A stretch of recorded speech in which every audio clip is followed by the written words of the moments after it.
Hey everybody, before we get started today, I just would like to say thank you to Mr. Barlow for coming out today from the admissions department.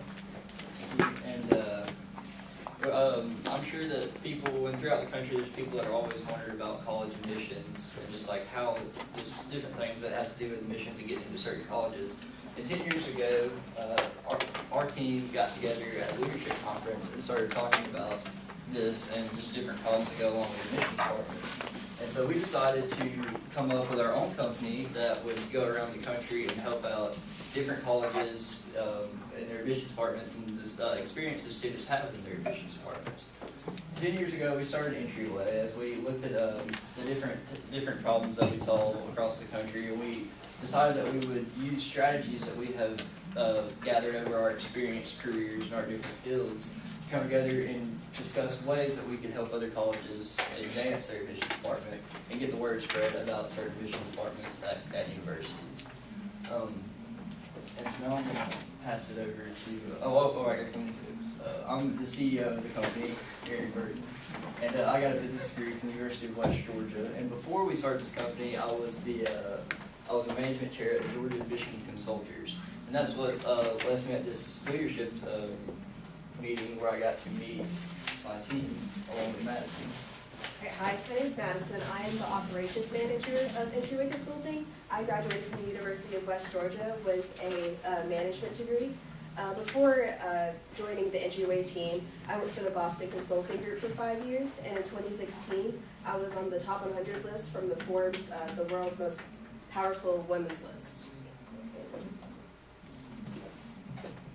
All right, my name is CJ. I'm the COO, the Chief of Operations. I graduated with a bachelor's in business administration, and I was featured on the 2015's Forbes 30 Under 30 list. To Patrice. Hello, I'm Peyton. I am Entryway's marketing manager, which basically means that I promote our service, and I am in charge of all advertising to get people to use our services. And then I also graduated with a degree in business management and marketing from West Georgia. Hi, my name is Kadrice, and I have received a degree in business management and marketing from Spelman College, and I am the founder of Entryway Consulting. Hi, I'm Destiny. I'm the Chief Financial Officer for Entryway Consulting. I have a business finance degree from Georgia Tech University, and I've worked 8 years with Greenway Medical, so I'm going to hand it over to Madison. She's going to talk with you guys about the company background. All right, thank you, Destiny. So as Eric was saying in the intro, we all met the 6 founders at a leadership conference, and as we were doing the icebreaker at like the sitting for dinner, we started talking about our college experiences and back to our freshman year and how our admissions experience was. And if I can ask everybody, how would you say your admissions experience was more poor, or did you have a good experience? More poor? So, so we had that same feeling, and for that reason, with my prior 6 years at the Boston Consulting Company, I figured why not start our company and do our own thing. And also it was important to us as the founding members to have the same values, and our slogan is "There's always a way." And we put this behind everything we do, just live and in our company. So in every project we've had, with the groups we've worked with, there's always a way. We don't give up, and that's a good reason to work with us. I also, as an operation manager, I focus heavily on our company's communications, and internally, we use a Google Hangout system, which is something new, which is pretty cool. It's free, which we also utilize. Whenever we can, we are a tight-knit group, and when we can't sit face-to-face, we use Google Hangouts to do face chat, it's like FaceTime. We also have the instant chats, the SMS messages, and the voice over internet processing system. And to communicate externally with our customers, we have an assistant help desk, and they have a live chat through our website. But we also have our email address. We text our customers, and we also do personal calling because we want you to feel like family at Entryway. And over to Eric. CJ. All right, so as we've worked with many schools around the country, we've come along like the same problems. with a lot of the same schools, and one of the problems is the communication with the students. So the department gets who knows how many emails a day. Our group has come up with a software to, kind of filter those emails and help the communication between the department and the students become more clear. The second thing we did is we would like to help with the student involvement. We believe that you should use college students to help target the next generation, because that's who you're going to really be targeting. That's who the admissions is for, really. So we believe that if you use, older students, give them a chance to come to your department and use like what they've learned to target the young generation. We think that would really help. And then the last thing is the department image is I never really hear about the admissions department anymore. It was really a freshman year thing, like with all the emails and everything. So we believe that we've come up with ways for the department to be more outgoing and hold events and stuff like that, which we'll get into in recommendations. And yeah, we just think y'all should hold events, and I'm gonna hand it over to Peyton for the internal communications. Okay, so basically, we believe that the two main strategies you should use to improve your communications internally is email and face-to-face meetings. We think email works really well because it's convenient, and almost everyone nowadays has a mobile device that they carry on with them, whether it be a phone or a tablet or an iPad or something. And so if someone needed a quick response, email is the way to go. And then our second one is face-to-face meetings. We believe that this is good because sometimes emails can get lengthy and the point might not come across as well. So if we all get everyone together, we can all share each other's opinions.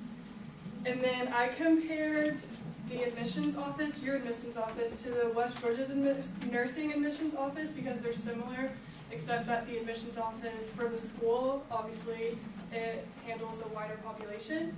And then one difference that I found that they use internally is they actually use surveys to improve changes to see what they think needs improvement, and we thought that was very interesting. They used it because not everyone has the same schedule, so it's just easier for everyone to communicate that way than trying to meet face to face.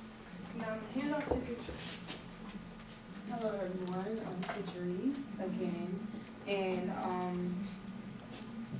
I'm going to talk to you a little about the external communications for your department.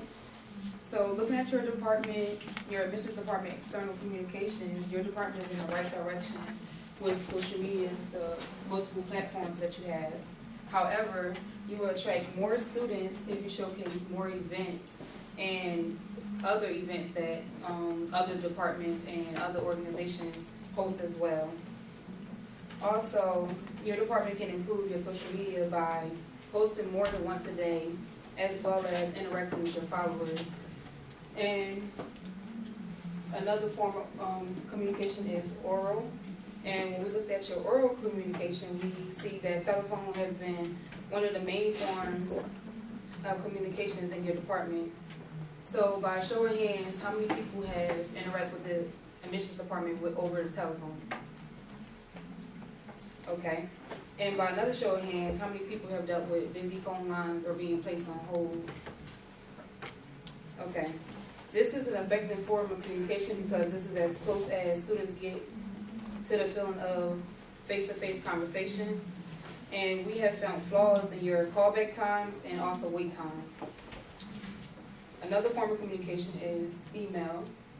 And when we look at the email, your department has an effective communication system.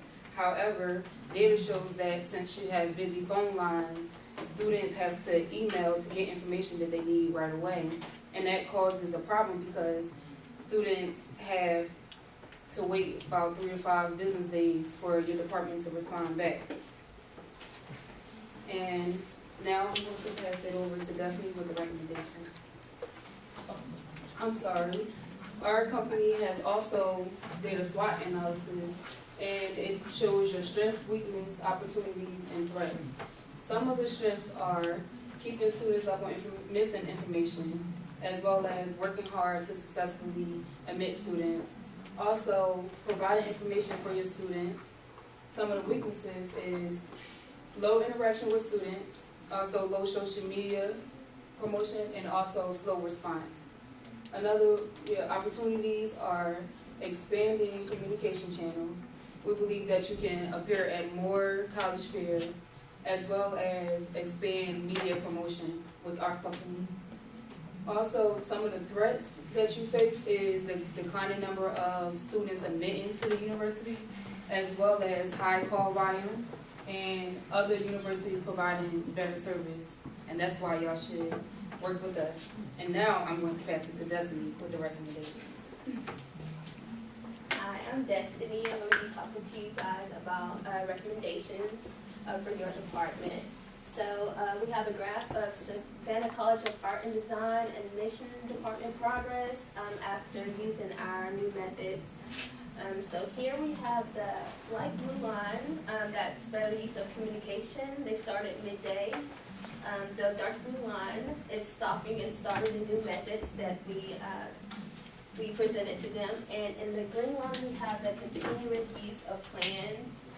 And as you can see, they're doing very well. So let's see here. You may be asking, how can your department or organization get to that green line right there?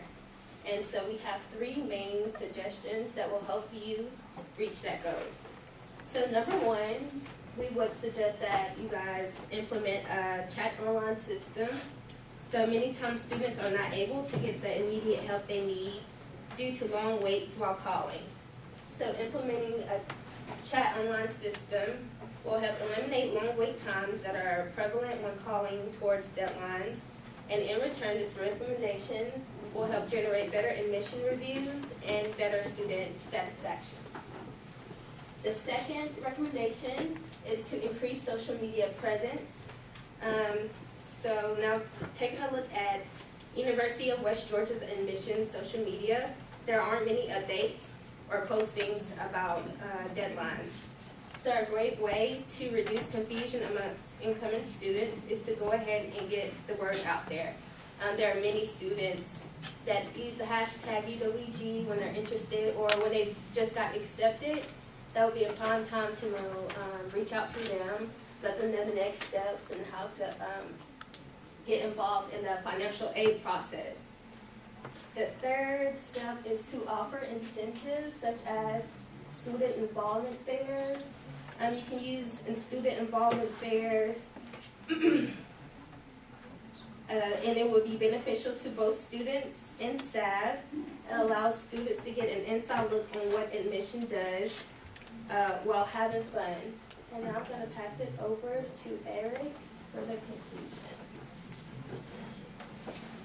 Our company has a lot of faith in ourselves, and we've got together over the last 10 years and have gathered a lot of information through different colleges and admissions departments.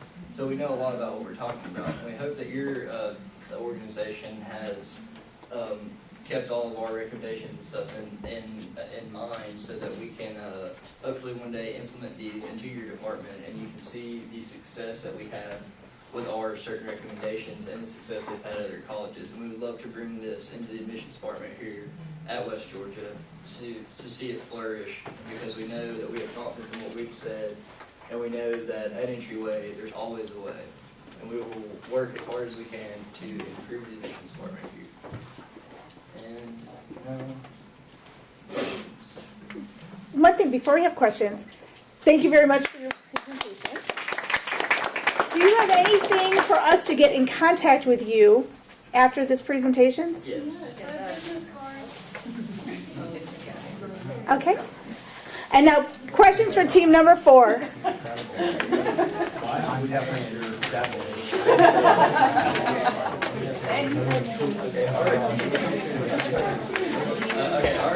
The recommendations we have presented here in the presentation, we have implemented in other admissions departments across the country over our last 10 years. And we have seen these recommendations come to fruition over time, and they have enhanced other admissions departments around the country. And we know that just by seeing the success, we know that if we implement them here, the problems will end up being solved. And we'll resolve problems that are here and just make the admissions department a better experience for students. Okay. What risks are involved if we use your recommendations? What risks are involved with your recommendations? There are many risks. The only thing that probably happen is if you have any events or anything, just the schedules of the students and the events might not, get up to where they can make it. But other than that, that's what's going on, risk. Why should we trust your recommendations to improve our department now and in the future? I would say you should trust us because we've been doing this for a while. Like I said, we're a pretty tight-knit team. And obviously what we were doing 10 years ago isn't the same as what we're doing today. But we keep up with today's technology and try to do what's best, like our slogan is always away. Yeah, so I love the idea of interacting with students via social media. Fantastic, love it. We may run into potential issues with FERPA, because that is a very real issue with college admission. So how have your other schools dealt with those issues?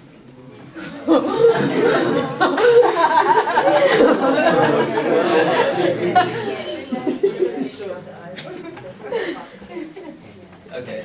Well, in certain, I mean, I can do my best to answer that question if I need to, but I will.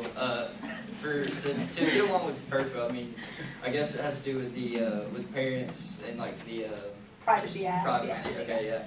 I guess the only way that we could do that would just be make sure that just to keep students aware about their own life and their own situations, and try to put more emphasis on having the students being in control of their own careers and stuff, and hopefully that will enhance and make them think more about what they're doing in their life. And building on top of that, the information we provide through the social media is more generalized. It's not, so hey Thomas, like how is this going at West Georgia? You should come with us. Like we can't say that. So.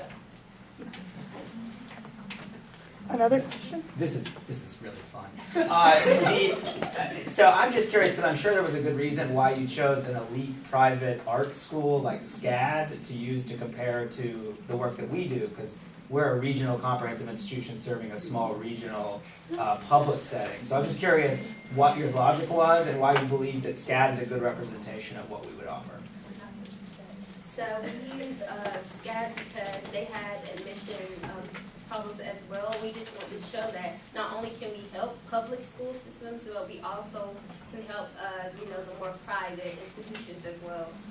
So do you see a difference between helping admissions in public and private? Maybe help us understand the differences between those two?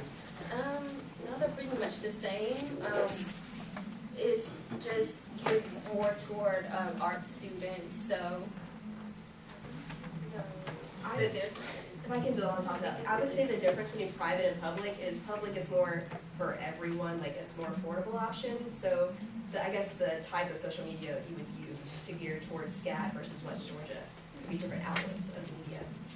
And also to add on top of that, because that you may be attending more to the art students, you may have to find more creative ways to appeal to them so that they can, want to come in. And then as far as the public school, you have to find creative ways, but you don't have to find certain type of creative ways to appeal to them. Do you think cost might also be something that you'd want to consider too? Oh, yes. Oh, okay. Cost may be something to consider. How much time and effort will we need to put a recommendation in place? We were thinking about 2 semesters, so if you start in the fall, you would see an improvement by the next fall. So it's fall and then spring, so 2 semesters you would see an increase in admissions. Why would working with your consulting company be a smart choice or investment? It would be a smart choice because we have already worked with several places around these areas, and they have already seen improvements after the first 2 years, so that's why. I think there's one more question. Go ahead. Okay. Do you believe that your department / organization has long-term potential to deliver benefits to our students and members' lives? We definitely believe that because we all have experience, we are well trained. We definitely think of our company being futuristic and long term because we always improve, always think of new creative ways to appeal to everyone. And just to build on that, we've already seen our certain recommendations, like we said, take off in other colleges, and we're always keeping up to date with the technology that's going on in the world. We're making sure that what we do is staying in touch with what's going on in the world today. So we know that whatever we do is going to carry on into the future. All right, well, thank you very much.